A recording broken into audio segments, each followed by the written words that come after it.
आप देख रहे हैं पीबीएन न्यूज। मैं हूं शब। पीबीएन न्यूज में अब वक्त हो चुका है दिन भर की कुछ खास खबरों पे नजर डालने का। तो आइए देखते हैं क्या है आज की खास खबर।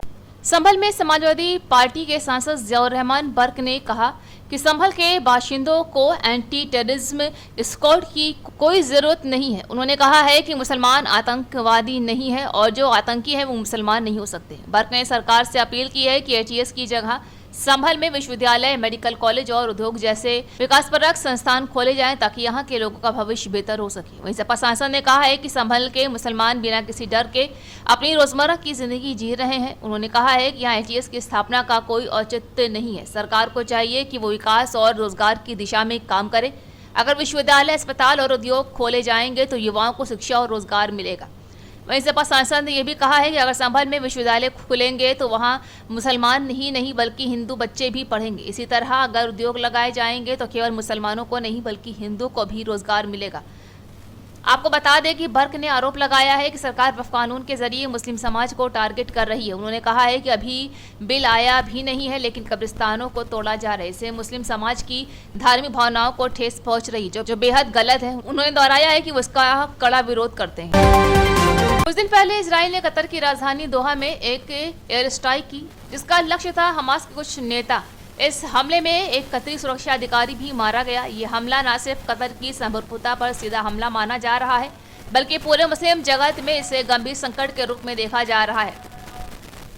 इजराइल का दावा है कि ये कार्रवाई आतंकवाद के खिलाफ की गई है। वे कहते हैं कि दोहा के हमास के आतंकी सुरक्षित ठिकाने पर बैठे हुए थे और इसी कारण ये हमला जरूरी था। इजराइल का मानना है कि ऐसा हमला अमेरिका द्वारा 9/11 के बाद आतंकवाद के खिलाफ किए गए कार्यों जैसा है, लेकिन इस हमले का कतर और अन्य मुस्लिम देशों ने कड़ा विरोध किया है। कतर ने इसे राज्य प्रायोजित आतंकवाद करार दिया है और कहा है कि ये उनकी संप्रभुता का उल्लंघन है। इस हमले के बाद सऊदी अरब, ईरान, तुर्की, कुवैत और जॉर्डन समेत कई मुस्लिम देशों ने कतर के साथ एकजुटता दिखाई है। जहां अरब लीग के और इस्लामी सहयोग संगठन यानी कि OIC ने आपात बैठक बुलाने की मांग की है ताकि इस मुद्दे पर संयुक्त रणनीति बनाई जा सके। लखनऊ में करीब एक सप्ताह बाद मौसम बदल गया। सोमवार सुबह से गोमतीनगर, जानकीपुरम सहित कई इलाकों में रिमझिम बारिश हो रही, जहां धीमी हवा भी चल रही है। अधिकतम तापमान 33 डिग्री और न्यूनतम तापमान 27 डिग्री तक रहने की संभावना है। वहीं 2 दिन बाद बारिश का येलो अलर्ट जारी किया गया है, जहां रविवार को अधिकतम तापमान 35.9 डिग्री दर्ज किया गया, न्यूनतम तापमान 27.4 डिग्री दर्ज किया गया। दिन भर उमस भरी गर्मी पड़ती रही, इसके कारण न्यूनतम और अधिकतम तापमान सामान्य से अधिक रहा। आपको बता दें कि पश्चिमी राजस्थान से दक्षिण पश्चिम मानसून की वापसी शुरू होने के बीच उत्तर और पूर्वी उत्तर प्रदेश में अगले सप्ताह अच्छी बारिश की संभावना है। जहां मौसम विभाग के अनुसार पश्चिम मध्य बंगाल की खाड़ी में बने निम्न दाब क्षेत्र के मध्य भारत की ओर बढ़ने वाले और मानसून द्रोणी के निष्प्रभावी होने के कारण बंगाल की खाड़ी में नमी तराई, पूर्वांचल और मध्यांचल तक पहुंचेगी। लखनऊ में मोहनलालगंज की बीजेपी विधायक जयदेवी और पूर्व केंद्रीय राज्य मंत्री कौशल किशोर के खिलाफ आभर टिप्पणी की जा रही है। एक युवक लगातार सोशल मीडिया पर आपत्तिजनक और भ्रामक टिप्पणियां कर रहा है। इसे लेकर बीजेपी कार्यकर्ता ने काकोरी थाने में मुकदमा दर्ज करवाया है, जहां पुलिस ने मामले की जांच शुरू कर दी है। वहीं काकोरी निवासी भाजपा कार्यकर्ता सूरज कश्यप ने थाने में तहरीर दी है। शिकायत में कहा गया है कि सुशील रावत जानबूझकर जनहित में किए जा रहे कार्यों को गलत तरीके से पेश कर रहे हैं। विधायक और पूर्व मंत्री की सार्वजनिक छवि को नुकसान पहुंचाने की कोशिश की जा रही है। रामभद्राचार्य के मिनी पाकिस्तान वाले बयान पर मौलाना शहाबुद्दीन रिजवी बरेलवी ने कड़ी आपत्ति जताई है। उन्होंने कहा है कि ऐसे बयान समाज में नफरत फैलाते हैं और हम सबको मिलजुल कर रहना चाहिए। मौलाना ने बताया है कि भारत में सभी धर्मों के लोग साथ रहते हैं और किसी को भी अलग करने की जरूरत नहीं। उनका ये विरोध सामाजिक सौहार्द को बढ़ावा देने की कोशिश माना जा रहा है। को इस्तेमाल नहीं करना चाहिए। वो हमारे दुश्मन देश का नाम है, पड़ोसी देश है मगर वो हमारा दुश्मन देश है।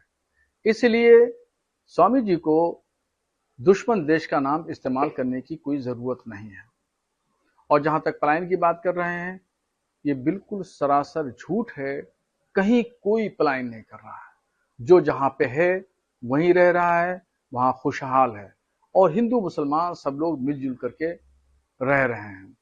और मुजफ्फरनगर, मेरठ, सहारनपुर, बागपत, बिजनौर, संभल, मुरादाबाद, इन तमाम जगह पहले से जितनी आबादी थी आज भी है। अगर मुसलमानों की आबादी बढ़ी है तो वहां गैर मुस्लिमों की भी आबादी बढ़ी है।